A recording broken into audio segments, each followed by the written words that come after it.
एकादशी है कौन, क्यों इसकी इतनी प्रधानता है, क्यों इसकी पुण्यता है, ऐसा क्या है एकादशी में जो इसकी पुण्यता मानी जाए? कौन है ये जो भगवान नारायण तक एकादशी का व्रत करते हैं? सुभद्रा जी को भगवान जगन्नाथ ने, जगदीश ने एकादशी का व्रत कराया था। बद्रीनारायण भगवान को माता लक्ष्मी ने एकादशी का व्रत कराया था। क्यों?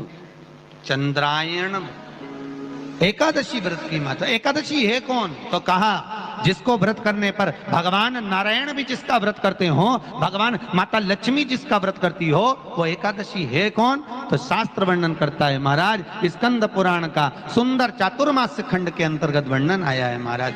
एक बार भगवान विष्णु आनंद में विराजमान थे, पद्मावती और माता लक्ष्मी दोनों उनके पास में विराजी हुई थी। भगवान लक्ष्मी और पद्मावती दोनों बेटी हैं, एक सिर के पास, एक चरण के पास।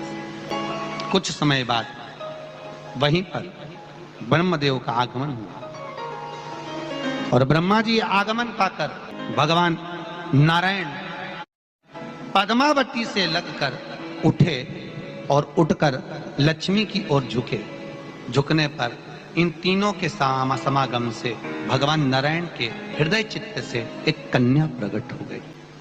उस कन्या का नाम एका था। क्या नाम था? एका।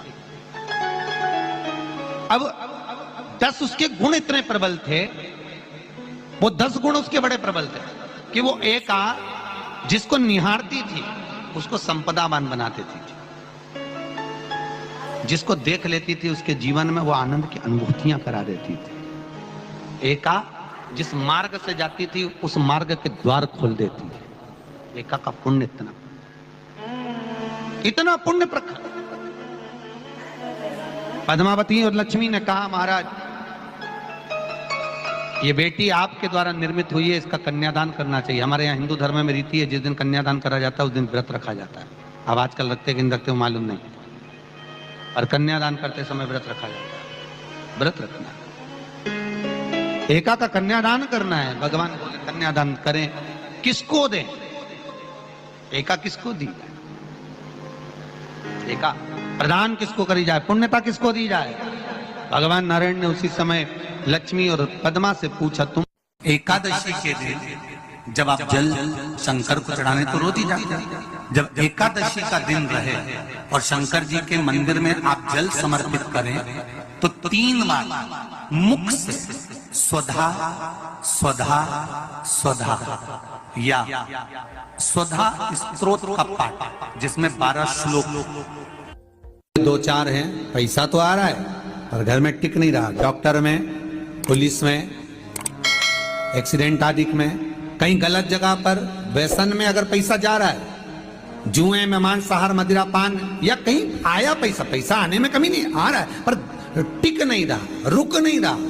कोई मांगने आ गया, दे दिया, फिर वहां से अपने पास नहीं आ रहा, अपन कह रहे हैं भैया हमारा पैसा लौटा दो, नहीं आ रहा। तो महाराज शिव महापुराण की कथा कहती है एकादशी के दिन गंगा के जल में मात्र 7 बेलपत्री डालकर जो नंदीश्वर भगवान अर्थात जो शंकर जी के शिवलिंग के सामने नंदी होता है, उस नंदी के चरण पर गंगा का जल चढ़ाकर बेलपत्री शिव पर समर्पित कर देता है, उसके घर में रुपया रुकना चालू हो जाता है। फिर वो गलत जगह पर नहीं जाता, गलत स्थान पर वो धन जाएगा ही नहीं। तूने मांग तुझे क्या चाहिए? एकादशी ने भगवान विष्णु से कहा, नाथ प्रभु वर दे दो, मृत्यु लोक में जो मनुष्य मेरा व्रत करेगा, चाहे जलचर, थलचर, वायुचर या सांसारिक मनुष्य, मेरा अगर एकादशी का व्रत करेगा प्रभु, उसके यहाँ धन धान्य वैभव सुख संपदा बढ़ेगी और उस जीवात्मा को नरक नहीं भोगना पड़ेगा, सीधे वैकुंठ का उसको वास मिलेगा। जब जीव आत्मा को लेकर चला जाएगा, यम के दूत जब बंदी बनाकर ले जा रहे होंगे उस जीवात्मा को जिसके प्राण छूटे होंगे, यम के दूत जब बंदी बनाकर ले जा रहे होंगे, तब मुझे वर दो कि मैं इसका हाथ पकड़कर बेतरनी से पार उतार कर सारे नरकों से निकालती हुई आपके धाम में लेकर आऊं। भगवान ने वर दे दिया, तथास्तु। हे एकादशी सुनो, मृत्यु लोक का मनुष्य अन्न का त्याग कर कर, क्योंकि अन्न में एकादशी के दिन पाप पुरुष रहता, अन्न का त्याग कर कर एकादशी के दिन जो मनुष्य तुम्हारा व्रत धारण करेगा, उस व्रत को करेगा और उस व्रत को धारण करेगा, उसकी मनोकामना पूर्ण होकर वो मेरे ही धाम को जाएगा। ये तो हुआ एकादशी के जन्म की कथा। एकादशी के दिन गंगा के जल में मात्र 7 बेलपत्री डालकर जो नंदीश्वर भगवान अर्थात जो शंकर जी के शिवलिंग के सामने नंदी होता है, उस नंदी के चरण पर गंगा का जल चढ़ाकर बेलपत्री शिव पर समर्पित कर देता है, उसके घर में रुपया रुकना चालू हो जाता है। फिर वो गलत जगह पर नहीं जाता, गलत स्थान पर वो धन जाएगा ही नहीं। बेटा अगर व्यसन में पड़ा हुआ है, मदिरापान में पड़ा हुआ है, मांसाहार में, जुए आदि में जा रहा है, तुम्हें लग रहा है कि मेरा बेटा गलत मार्ग पर जा रहा है, ये मित्र दोस्ती गलत हो रही है, वो सही जगह पर आ जाए। करना है एकादशी।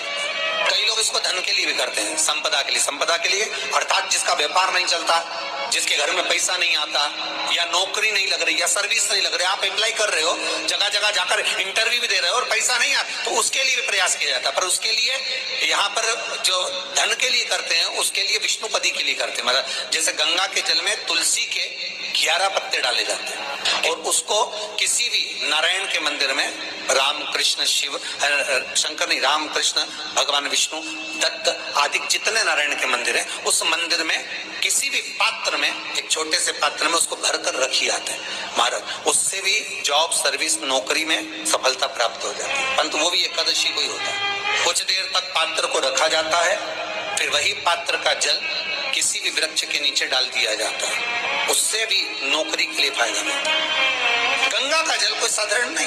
दशमी, एकादशी और द्वादशी, इन 3 तिथियों पर एक रोटी में थोड़ा सा मीठा रखकर सोमक पितृ का नाम लेकर यदि गाय को खिला दिया जाता है, तो अगर कोई पूर्वज प्रेत योनि में भी पड़ा हुआ होता है, भटक रहा होता है, जिसको पिंड नहीं मिला, जो अचानक मर गया होता है, अधोगति में चले गया होता है, उस जीव की मुक्ति दशमी, एकादशी और द्वादशी, ये 3 दिन सोमक पितृ का नाम लेकर रोटी में, पूड़ी में मीठा रखकर अगर गाय को खिला दिया जाता है, ये 3 दिन तक, तो वो पितृ कभी भटकते नहीं है, उनको मुक्ति प्राप्त हो जाती है।